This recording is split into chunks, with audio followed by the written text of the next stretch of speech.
Let me just check. Can you guys hear me? Okay. Well, welcome, the Horology Forum. This one is, did you just assume my trope? So I'm honored today to be joined by three others. I'm going to apologize in advance if I mispronounce any names here. I'm absolutely hopeless with pronunciation, so my apologies in advance. But to my left, the lady is Buthaina Khoory, who's a resident Dubai collector. To my far right is Pierre Biver. The surname will probably give away his family association. Equally, a watch expert, watch collector, has worked in the industry already with quite a bit of experience in terms of the number of jobs he's held. Quite envious. And then to my immediate right here is Manuel Each. Sounds about right. Sounds about right. An industry veteran and consultant. I'm not too sure how you'll appreciate being called a veteran in all of this. I was looking at the screen as a veteran. Somehow I just felt like, well, I did my best. Okay.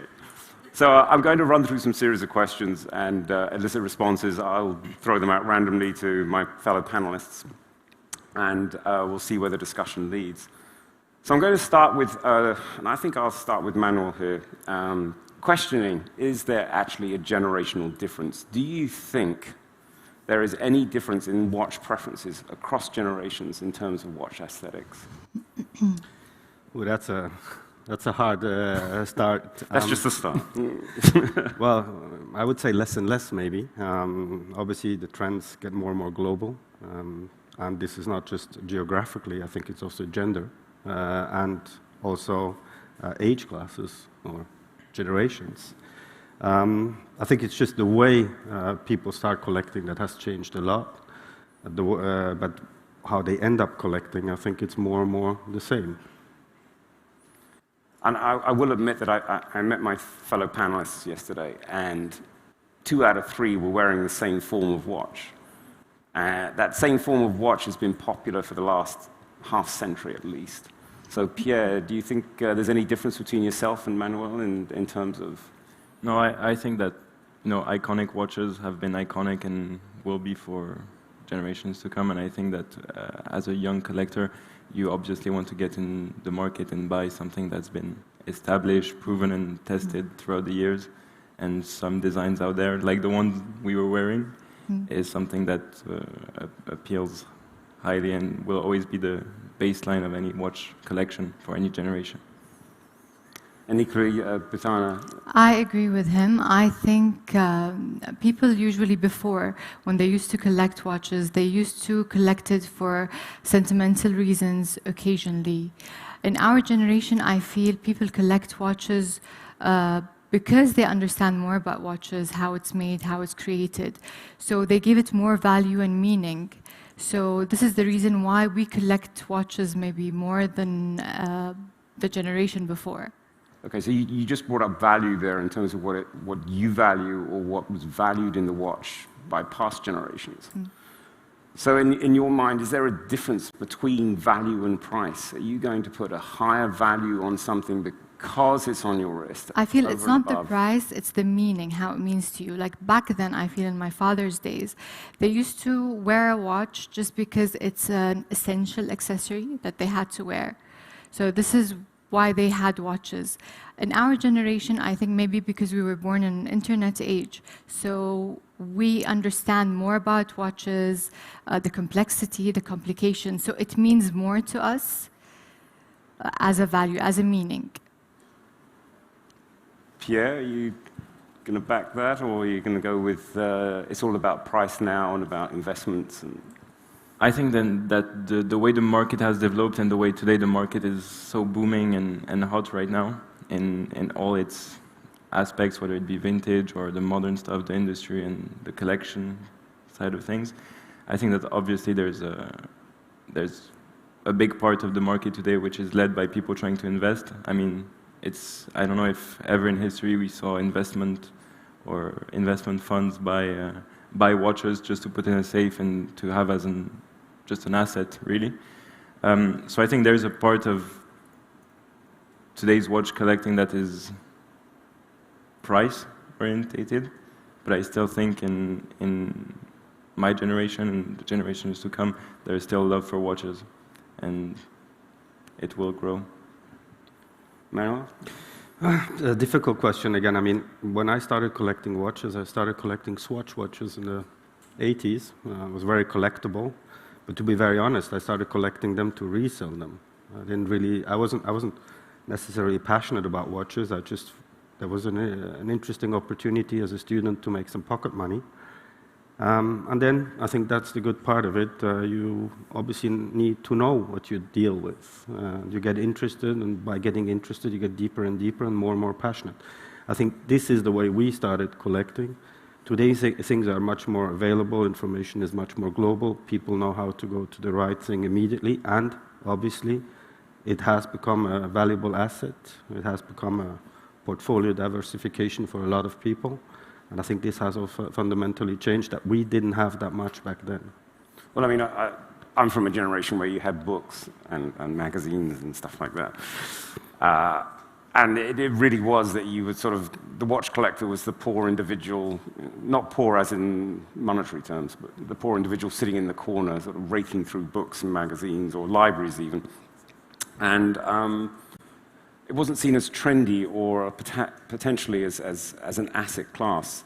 If anyone has been to the Christie's collector series over in the other part of the Dubai Watch Week, Sandro Frattini, who's one of the world's most prominent collectors, two important points. One, he could not afford his collection today, because he started when he said, and a couple of dealers backed this up, is that he was the only one who actually wanted any of these watches at all. So he owns like 10% of the world's 1518s and protect the perpetual chronographs. So he says, I can't afford this now. Of course, if he ever releases his collection into the wild, it's going to go crazy, but I doubt that's going to happen. But you have to consider now, is collecting easier or more difficult? Because we're in the age of information, the proliferation of information that runs across the internet. Before, my generation, if you will, collectors didn't care about the limelight, about putting pictures up on Instagram, about doing any of this. You collected because you just loved the watch. That was it. Mm-hmm. But now we see this move towards the Instagram generation, where image is all. So how far is your taste influenced by that? I think it's a bit of both. I mean, obviously, it's been easier on one side because it was more accessible. It was more available. I mean, I bought Rolex with discounts. God, the good old days. Yeah, that's why I'm a veteran, I guess. Anyway, yes, it was another world. It was not. I mean, the number of collectors were not what they are today. But somehow there were similar patterns. Again, I come back to Swatch as a good example. I mean, I consider that I'm one of these Swatch generation collectors because that's what started me getting interested in collecting watches. But again, so it was more available, but not that more available because some of these products were also very, very difficult to get. And obviously already and very quickly had a second market. And it wasn't that global. It wasn't that generic, I would say, and it wasn't that precise. So yes, more available. No, because you made much more, call it mistakes or not, but you basically bought what you liked, not necessarily what was hyped or what was the thing to own. So that made it, to a certain extent, easier, but also more challenging. Because if I look at my collection, I don't own 10% of the Pateks, and I think my initial collection is not worth that much anymore. So it doesn't matter, I still like my watches. So. Do you think our generation cries a lot more because of watches we've released that sort of then became valuable? It's just at the time, you just didn't like it anymore? For sure. And maybe the generation here around will cry in 10 years for the same reason. I mean, I'm just a little aparté, but I was thinking, we had a discussion with some friends yesterday, and okay, it is a valuable asset. It has become a diversification of a portfolio. Interesting watches, production worldwide is, what, 2-3 million? How many potential clients there are who want to buy watches? Definitely much, much more. There's already 50 millionaires. And if every of them wants to diversify into watches, well, it's just going to be an offer and demand question. And I think today we see, obviously, some specific... It's very interesting. When I started in the industry, it's all about growing. The market was growing generic because we were opening markets, China and so on. And then with the financial crisis, it started to be more and more about brands. Not that it has not been, but more and more. And since, I would say, 2-3 years, it's more and more about product. It's this specific product of this specific brand that... and there's just not enough availability. So I think this collecting will accelerate, and in 10 years, we're all going to cry as well. So that's at least what I believe. But obviously, I'm a veteran in the industry. I have to defend that. So, Buthaina, when you buy a new watch, is it on the basis that you reach straight for your mobile phone and place the thing on Instagram and celebrate, I guess, virtually with all your friends? No, I don't do that. But when I buy a watch because I love it. But it's not that most people now, when they do buy something or have something like a watch, they would like to show off on Instagram and Snapchat, let's say. But I don't usually share. Sometimes I do share them, but not... Do you ever, not so much a question for you, but for maybe Pierre, do you ever feel that this then paints a target on your wrist, if you will, that certain parts of the world it's not a good idea to walk around? I actually know people who, because they've posted on Instagram and then post that they've gone on vacation somewhere, someone has found out where they lived, broken into their house knowing they're not there, and the collection is gone. So how far is social media this Janus-faced medium that then becomes not only something that you can share and celebrate what you own, but equally paint a target that's... Definitely, you know, from my experience from living in London, where it's not worse than Paris, but it's not such a good situation. You know, I know friends that were watch dealers that have to post their stories in deferred times so that people don't know where they are, etc. I know just outside of Berkeley Square, where I used to work, in restaurants, people would get attacked by knife to get their watches, their 5711s. And I really think that coming from Europe, today young collectors and the younger generation have a fear about wearing their watches, posting them.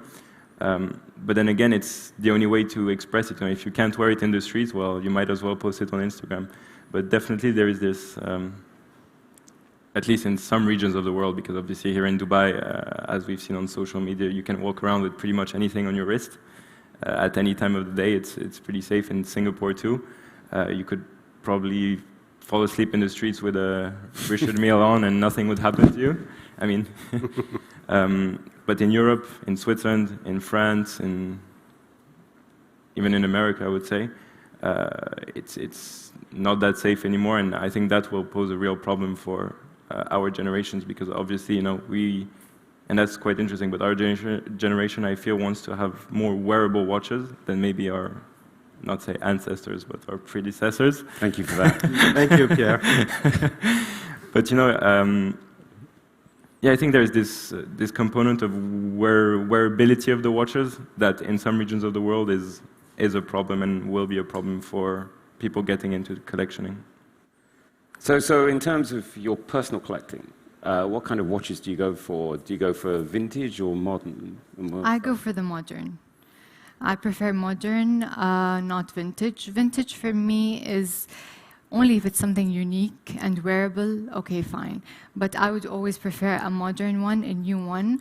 I think my generation prefers always something that's new, that's fun. Maybe it can be vintage inspired, but I feel I'd go more for the modern one. Well, yeah. I'll get the other opinions, we'll come back to that. Pierre? Well, I'm a bit biased because obviously I come from a family where my father used to collect a lot of vintage watches and modern watches too. Mm-hmm. And I've worked in the vintage watch industry, so I'm a bit biased. I would always go for vintage, but let's say neo-vintage, you know, the 90s, 2000s, where watches are still, you know, they're pretty modern, but have that feeling of, you know, they're not in the shops anymore, there's something to it that's a bit different, but probably ultimately I'd say vintage. Okay. And Manuel, I mean, Well, being the veteran. probably both then, right? To be in the middle, but I would go for friends. I mean, for me, I'm an art collector, and started to collect art quite early, and I mean, my biggest pleasure in collecting art today is mapping the studios, is hanging out with the artists. Some of them are my friends, and I think I collect the same way. Well, that's probably also because I'm a veteran, but I have access to these people. I buy because I like the product, but also because I like the person behind it. Okay. So let's say you can't get the watch of your choice from the dealer for whatever reason, and we'll come back to the dealer problem in a little while, I guess. And let's say you're going to the second market, be it some form, whether or not it's for the modern watch or the vintage. So do you go to auction houses, or is it eBay? How far do you trust eBay? I do not go to eBay. I would go for a reseller, okay, that I trust. And also it depends on the value of the watch. So if it's sort of low value or low price, because value might be different. If it was a bit higher than the dealer, I might go for it. Percentage-wise, like 10, 20%? Maybe that kind percentage, of, yes. Okay. And Pierre, you obviously buy both forms of watches, both yes, modern. So directly from retailers or the brands, if that's possible. Certain independent brands, it's possible, or auction houses. And I mean, dealers today, it's a tricky subject for me, at least. I think it's it really depends on the dealer, because obviously you need to find somebody that you really trust, especially for myself, that I go for vintage. It's a bit more delicate than with modern, but definitely I would say auction houses are like good value if you're trying to find something. But mostly it's reputational effects. Exactly. So it's a bit of like the provenance of your... We'll unpack that. Of your dealer or your auction house. But otherwise the retailers, although today it's quite hard to get anything from... I mean, back in the early days of collecting, you used to sort of try the flea market or various other forms of garage sales that someone might be holding. And obviously there's issues of information and knowledge there that you possess and they don't. So the last bargain I ever bought was a Rolex day date that I walked into a small dealer. It was just after Philips' inaugural auction. I bought it for a song and then got a lot of trouble for it, but nonetheless, that was, I think, the last time, because the information age has one, proliferated prices, two, unified prices to some degree, never mind how high they might be in some part of the world. But equally, it gives an amount of information such that you cannot, A, get away with pulling a low price on someone, and B, the actual information on the watch is starting to be very well known. But Manuel, do you miss those days of sort of finding the hidden gem somewhere? Yeah, for sure. I mean, it was a journey. Right. Okay, today is a journey as well, but it's a waiting list journey. So, yeah, I think it was, again, I mean, time changes, things change, the way you collect change, the way you acquire changes. But to answer your question, I mean, I buy as much retailers, auction houses, online, friends. It doesn't really matter to me. It's more that the object, the way to get the object, or the watch in this particular case. So in terms of searching for that sort of the next grail, because I don't think there is one grail here, but the next grail watch, how important is uniqueness? So we can think about uniqueness in two ways. We can think about uniqueness in terms of only watch, where it's a produced and known unique form. That's it, which is great. It's done amazing work for both charity and collectors around the world.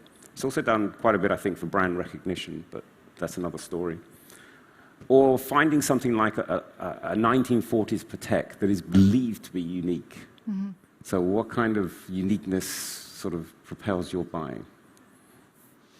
If it was very unique and of a high quality and wearable, I might go for it. Yeah. Yeah. but you'd prefer to go to only watch. You'd prefer to say that this is known. So the 40s Patek is believed to be unique. Yeah.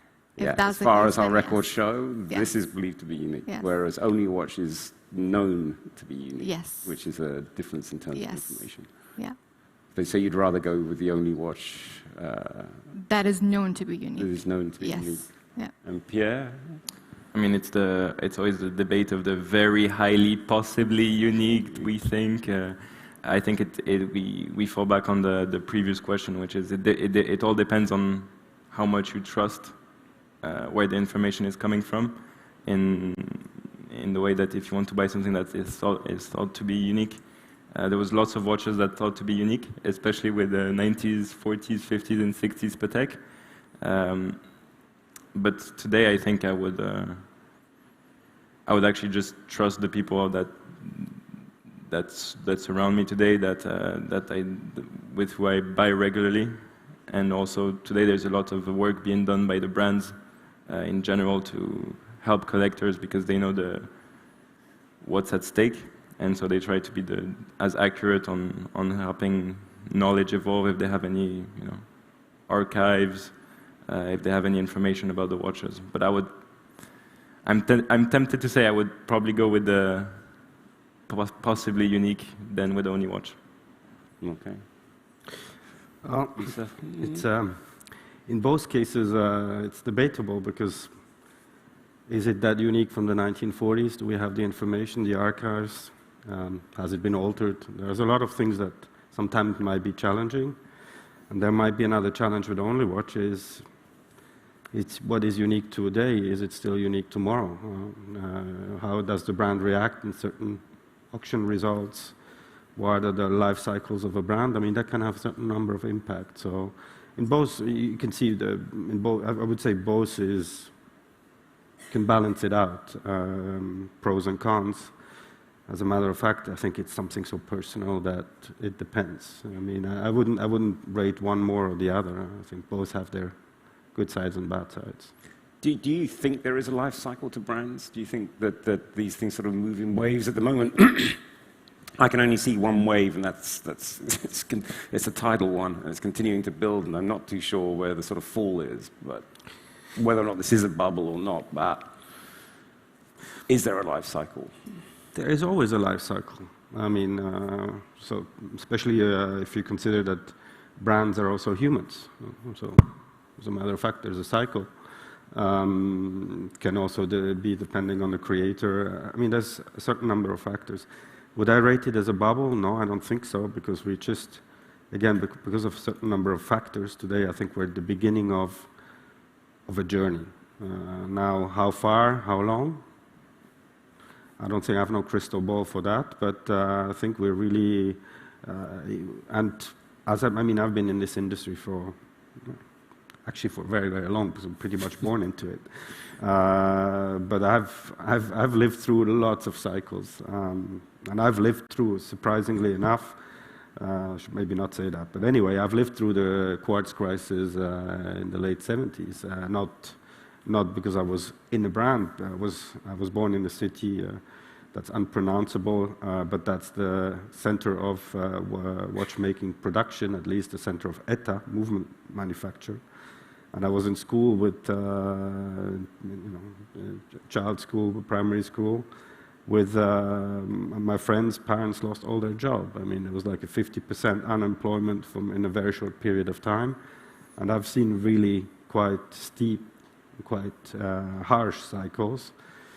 So, it's something, cycles are cycles. They're coming and going. They're like waves, but I think we're on a good wave right now, so let's ride it. For sure. Buthaina, do you think that did you worry when you're buying this watch that there might be a product cycle to it, that down the track it's losing its both value in terms of price, but also you might wish to offload it? Like, for example, for this Richard Mille, when it first came out, when Richard Mille, people started knowing Richard Mille more, they were saying it was just a hype. So it was just for now, and then later on it's just a cycle, it might just, but I think the brand is growing, so I do not regret getting this watch. So I feel it depends. If the brands are more creative, and yeah, I think they will sustain. Yeah. And Pierre, you've had a long look at this across generations in your own family. So do you feel that there's a cycle to the particular brands, or is it? I think there is a cycle. Again, like Manuel said, I don't have a crystal ball, so I can't tell you how long or how the cycles occur, but I think there are really cycles in this industry, whether it be in the vintage world, in the modern world, and I think it's very much dictated by which brand is hype right now. The problem is in today's market, pretty much every brand is pretty hot, and I mean, there's lots of people from the watch industry around, and I think everybody can agree that today you basically can't get anything from most people. Anyone. And even you know, I was talking to that's more of my experience in, let's say, the industrial part, but to suppliers, and even in today's industry, even suppliers are, you know, completely worked out, and they have, you know, you can't even have access to suppliers in Switzerland. So this just shows that today, I think it's still brand orientated, but today we can see that the whole market is really, really strong. So it might be changing, you know, new times, well, new cycles. If I may, I mean, this is an obvious problem. I mean, our production capacity will not double or triple that easily. We lost a lot of it with the loss of the entry price level. I mean, there's some solid base, but how far is that? Is caution, having learned from history? In other words, well, believe me, suppliers are very cautious, and they're very reluctant to build up, because they are even more than us in this logic of cycle. Because when they go through a cycle, their cycle is pretty harsh. I mean, from brand perspective down to the supplier's perspective, the cycles are demultiplied. Then again, as I mentioned before, I mean, there are maybe alternative things. We're talking physical product. We don't talk virtual product. And virtual product has much more potential in terms of units that can be produced, and how generations are changing, how we're more and more having our avatar in the metaverse. I think that might also change the whole perspective in the future. So again, I think there's a lot of things. I don't think there's I mean, there might be an economical or financial downturn. There might be a technological downturn, because we've lived it with the quartz. Don't say it's not possible. And I remember, and I think there's nobody in the room here anymore, but people were thinking very similar to what we think today, just before the quartz crisis. That's also why it went down the drain quite quickly. So there can be a technological disruption. And we know today there's a lot of potential technological disruption that can affect us as well. But nevertheless, and that's my point of it, there is more than ever wealth in the world. There's more than ever information in the world. There's more than ever collectors in the world, and there's not much more watches. So let's break from that and go through something like provenance. So there's a lot of celebrity endorsements in certain watch brands, and likewise, there is a premium, that's for sure, when a former property of someone who's a celebrity comes up for market in the auction house. So how far the celebrity provenance, whether or not it's brand association or whether or not it's prior ownership, come into how much you are willing to pay for that watch? And I'll start with Pierre on. So regarding, let's just take the celebrity watches, as you said. I think in the world of modern watches, when, you know, a brand is endorsed by a celebrity, or there's that partnership, I think it does add value to the fact that you're buying something that, you know, if you're a fan of that particular celebrity. I remember when I was very young, Hublot did a collaboration with Jay-Z, which for me as a 12-year-old, 13-year-old was just, wow, you know. I've got a cool dad. It was super cool, and you know, of course, it made me want to get that watch really, really bad. Like, I really wanted it. I think that's still the case today. And in terms of, let's say, the vintage side, is I'm not so keen on celebrity provenance, except if it's a very unique watch. I mean, we were talking about it, but John Lennon's 2499, or well, it's not Eric Clapton's, but you know, the Platinum 2499. Those are watches that have a uniqueness to them, and that are something special. But then you take other celebrity watches that are just, you know, standard production, and for me that doesn't really add so much of a premium. But having some vintage watches come from an important collector or an important collection or renowned dealers or collectors, that definitely adds a premium, because obviously it's the premium of trust in a way, because you know you're buying something that you can believe in, you can trust.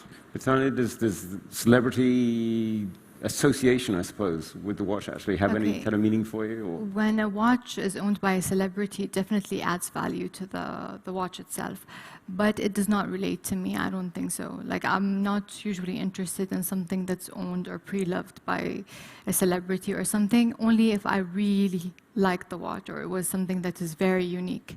But I wouldn't be very interested in that. So because I have kind of an emotional attachment.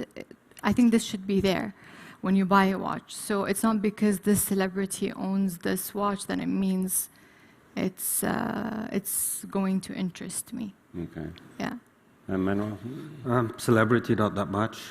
Provenance, that much more. In the sense that, and we see this in the art world as well, provenance is key.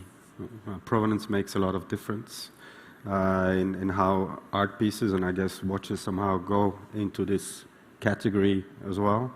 If it has been in this collection, it's been in that museum, if it's been owned by that person, the price is, the delta of the price is quite fundamental. No, I think it's just a matter of... for sure.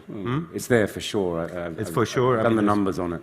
It's trust on one side, it's the emotionality around the provenance, and so on, but it definitely adds value.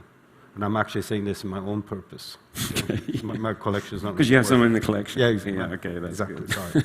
That's an advantage. I'm going to try and round up, because I've noticed the time is moving on, with two other questions. So let's talk about actually trying to get on the list, which is always a big thing, with whether or not it's whatever generation it is. It's how do I get on the list for the next hot watch? So the idea is that if you've been longer in the game, which is, I suppose, Manuel and myself, then you have a longer run association with retailers. So how far do you feel that it takes too long for you to build up a relationship with the retailers such that you can get on the list, such that you can be in the process of acquiring whatever the latest hot release from one of the brands? Okay, I think sometimes people lose interest when it takes so long for you to get a watch that you want, that you desire. At the beginning, it becomes okay. You're interested with the process, okay, and looking for the watch. But when it takes too long, I feel you kind of lose interest in that. So there's no this sort of, I'll just stick with pursuing this watch until I acquire it. Or some people would go for, okay, if they didn't get it through the dealer or retailer, they'd go through somebody else they trust. So do you think that's if part of what... they stay longer. And the process for you to be in the list, you have to have a very strong profile with them, and I think you have to have a high purchase with them, so it's... So how far do you think that fuels the second market? So we can all point to the green-dialed Nautilus that was, it's acquired for what, mid-30s, and then someone in Singapore sells it for mid-six figures. I think some people, would go for that if they're really desperate. But that wouldn't be you. See, that wouldn't be if I got it straight away from the dealer, then okay. But if I'm really desperate and I really want this watch, then I have no choice. Okay. Because the waiting list takes too long sometimes.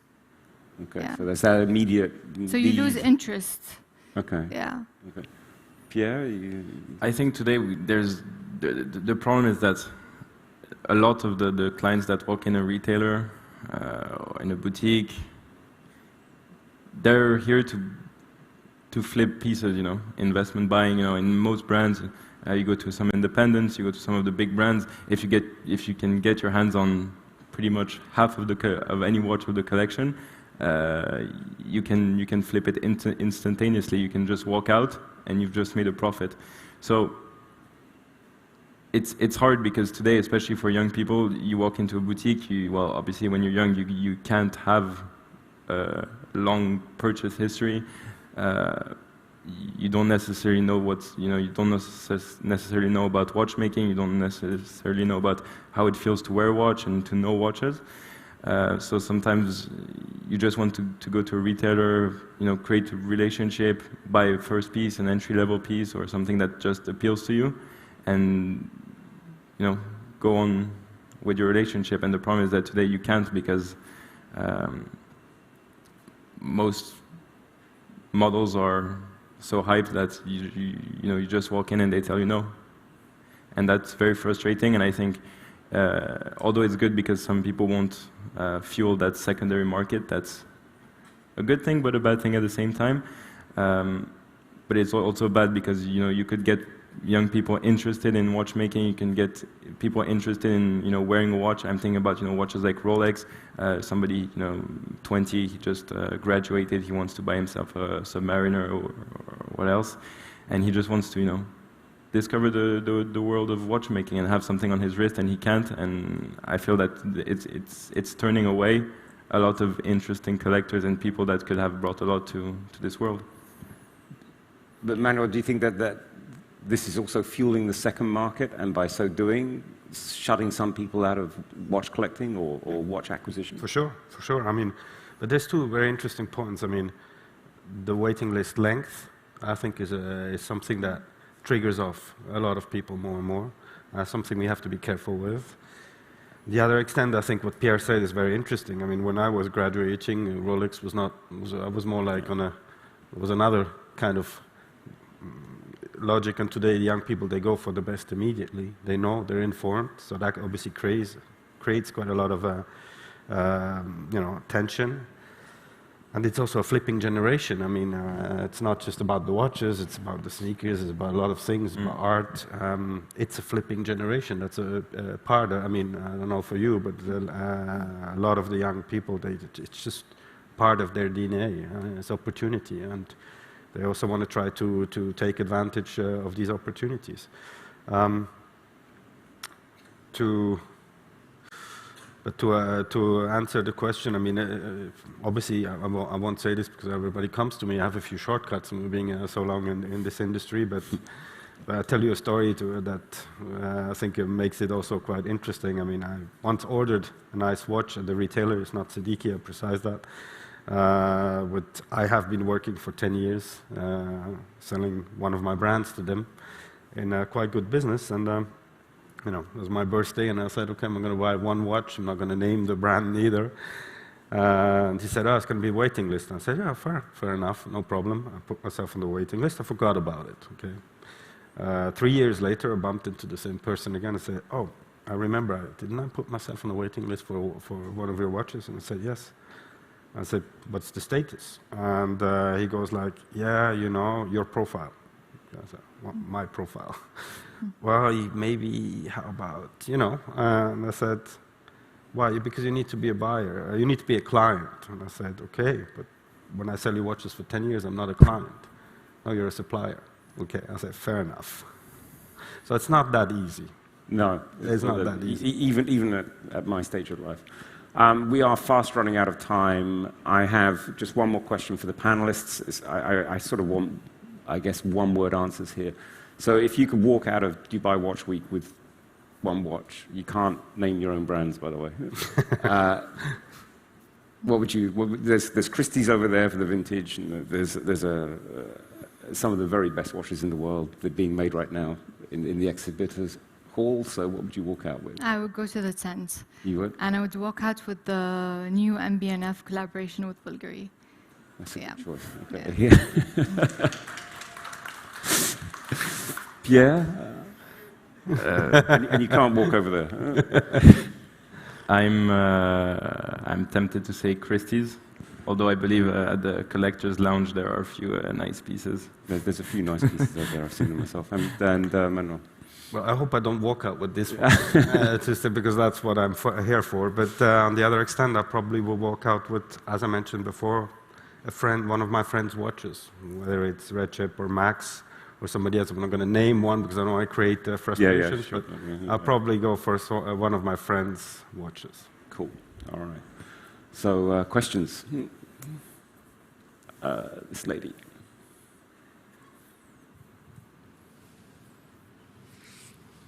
Hello. The question is for the entire panel. I'm kind of baffled to hear you talk about watches as commodities. There is no more emotions. There are no more dreams. There are no more je ne sais quoi.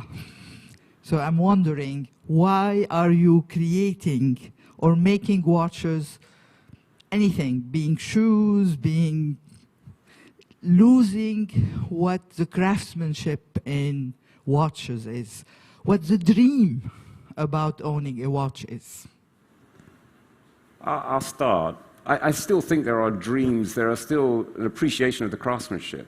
I think that's part of what fuels preferences, whether or not it's my generation or younger generations.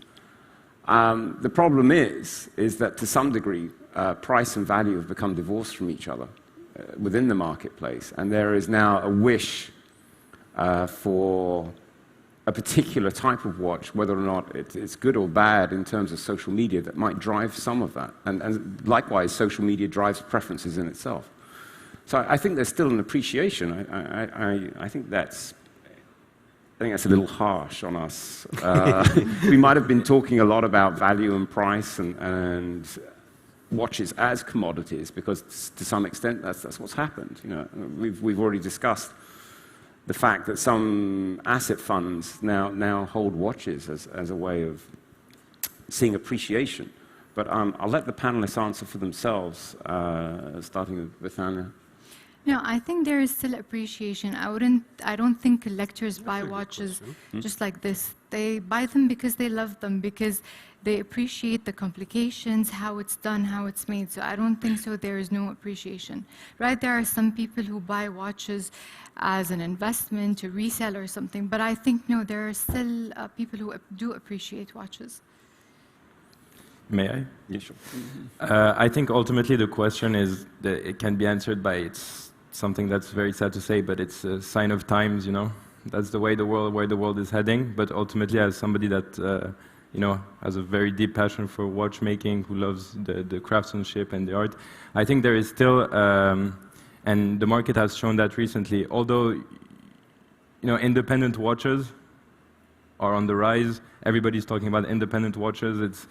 And those watches are, you know, pure craftsmanship. They're very different from what is industrial, and that still shows that the market is trying to go to where, you know, high quality craftsmanship, tradition, also innovation, but in a much smaller scale with artisanal methods. I mean, you can walk through the tent and see all the independent brands, and I'm sure I don't know if you agree, but 20 years back there weren't so many.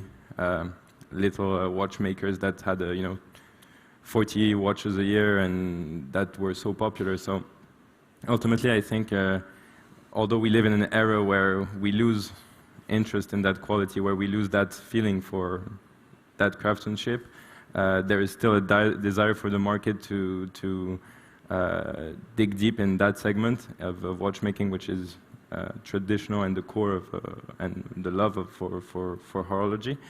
But that's also up to the market leaders, to the market makers, to, you know, the people that are in that industry to shed light on that area. Because now we know that we're living in an era, in a market where watches are traded as commodities. So it's the leaders' responsibilities to shed light on what watchmaking really is. And, well, unfortunately, I can't answer if they will do that, but it's looking good with what's happening with independent watchmaking. And just to introduce Manuel here, who also deals in the art world, the same comments you've made could equally be leveled at art and artists and cars and car manufacturers. Furniture and design. Well, it's a bit of slap to my face, this question. But But it's a good and it's a legitimate question. I think we were a bit. I would be very happy to do a post panel of an hour to talk about passion for watchmaking. I mean, I have chosen this career. Believe me, when I started in this industry, not because of business, not because of opportunity, because of passion. I mean, I've been through cycles, pretty much a few. I built 2 brands. Believe me, it's not been always easy, and I choose this industry because I have a passion for it. I have a passion for watches, okay, on a collector side, but I have a passion for the people in this industry, and I have a passion for the artisan, the craftsman. We somehow didn't trigger this subject, but believe me, that is deeply rooted into me, and your question, which is very legitimate, is a bit of a slap. I'm a bit less than Pierre because I'm obviously a bit more in the whole thing, a bit less objective because I'm living it daily, and I think we're lucky as independent watchmakers, and I'm very happy for the independent watchmakers out there. They're living a golden period, but believe me, all these guys suffered a lot, had very, very hard moments, often were not able to pay their bills at the end of the month. This is things we all lived through. And okay, there is something happening now. We're at the beginning of something. Again, we don't know where it's going, but it's just very legitimate to the engagement, the passion, the sweat, the tears that all these people have put into creating watches. Okay. James. I think with what's happened in the last year or so, it's become impossible for somebody to build a collection of Richard Mille's or Journes, let alone Royal Oaks or Nautiluses or Daytonas. But it is possible to build a collection of, say, Seiko 7A28s or something of that nature. There are fields still to be explored. Where do each of you think you would start a collection in? May I? Yeah. Be my guest. I'm kind of biased here because, you know, I was born in a family where, you know, there was already an existing watch collection. You know, my father's been collecting a lot. The whole family loves watches, so I'm a bit biased, and I didn't really start anywhere. Although, you know, I bought a few swatches I was offered a few swatches when I was younger. But I would say, from experience and to the most, you know, the most brilliant collectors and the biggest collectors out there, most of them all started in the same place, whereas collecting swatches. So if I may say, it's a good investment to start collecting swatches because there's lots of variety, there's creativity, and you know, today swatches from the 90s are very desirable. They're hard to find. It's a bit of a mission to find them, and it can really give you a feel of starting into watchmaking. And most of the big guys started by collecting swatches. So. I agree with Pierre. I think swatches, it's very creative and fun. So I think swatches too. I disagree. Okay. Sorry. Know this group a bit too much. Anyway, I would say there's a lot of hidden gems. Small hidden gems. I can talk about one which David is sitting in the room, Raketa, which is a pure in-house made movement in Russia for incredible price-value proposition that has not been yet discovered, but that's very soon will. I could talk for 1 or 2 brands I'm wearing, or 1 brand I'm wearing on the wrist. I won't. But there are a few hidden gems. There's still a few hidden gems within the independent watchmakers. We still have brands like Vressence that I think has huge potential. That's not yet that collected, but they're coming. I mean, as a matter of fact, there is a lot of potential. There's still a lot of brands available. There's a lot of watchmaking has also become much more international. There's some exotic hidden gems, and I think those are the ones of the future. And it's worth looking into them. I'd probably go with you, James. I'd probably start on Seikos that were potentially undervalued, but outside of that, I agree with Manuel that if you search around enough, there are brands that are now long fallen by the wayside that you could actually start to pick up some real bargains for. We're going to take one last question from the lady back there, because I think we're out of time. Sorry, we speak too much. No.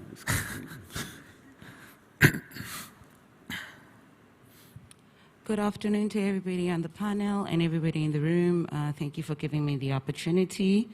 I came to this panel to attend because I think I fall under the Generation Z, and I came from being a watchmaker on the bench, and I'm currently just in the industry. I'm from South Africa, and I actually did want to say I liked Mr. Nicholas Folks, I think I'm saying, when he said in his little pre-snippet, when he said he's head of Breitling South Africa, I'm like, at least somebody knows it's a country that exists. And there is quite a large watch culture there. So I hear a lot of people talk international, but there's not quite a lot, happening in the South African space. But hey, there's a market that lives in Africa as a whole. I mean, there's the guy that's collecting those Cartiers, and he's from Morocco or something, but yeah, somewhere in Africa. But either way, I just wanted to read something that a young guy in Australia wrote. So he said, mentoring or succession planning are not often discussed in watchmaking and within the watch industry. I guess it also touches on what Pierre said a little while ago about that the industry tends to then shun or, is quite, it's not really inviting to new generations. Yes, we live in an information age, but there's also quite the bigger misinformation out there. Hence, you still find the bigger brands being the ones that drive collections, and then those are the ones that, if you own them, you're considered quite the collector, or this, that, and the other, the monopoly of the game.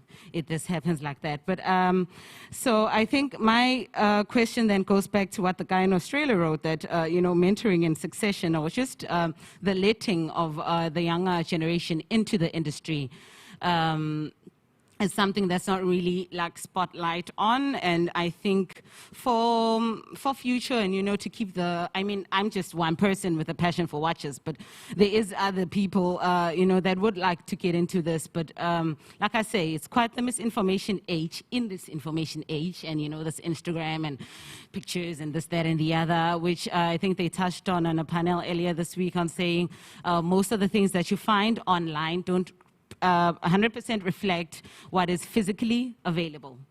So yeah, how maybe, just some creative answers on how we could let more younger people into the industry. Produce more watches.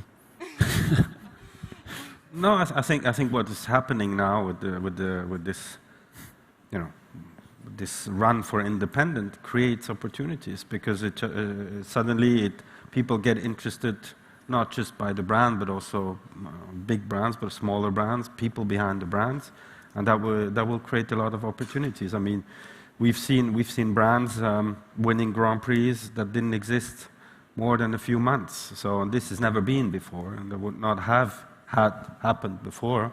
So there is really a change, also a shift. Not only on one side, we see it more and more internationally. It's not about Swiss or German; it's international. And it's also, there's much more platform than in the past. I think there's always ways to improve, obviously, but I think we have never, the industry has never had, or young watchmakers or young entrepreneurs in the watch industry have never had as much platforms and opportunity as today. And I'm not really going to answer the question because I don't have an answer to how we could really get young people in, but something I would like to say is, events like Dubai Watch Week, or people in the Middle East doing a lot of work to get younger collectors and people that don't really know about watchmaking into this world. There's more and more initiatives around the world, and interestingly, most initiatives don't come from Switzerland and come from outside, where, as yourself, people that are not directly connected to what's happening in Switzerland are trying to push this industry, and I think it can only go up from there when you see collectors and personalities and people around this industry trying to promote that. So ultimately, I think we can be optimistic, and sorry, I don't really have a concrete answer for you, except produce more watches. Right. But I'm going to have to call it as time. I'm getting a lot of red statements here that we're out of time. So thank you for attending, and I want to thank my three fellow panelists here for a wonderful session. Thank you very much.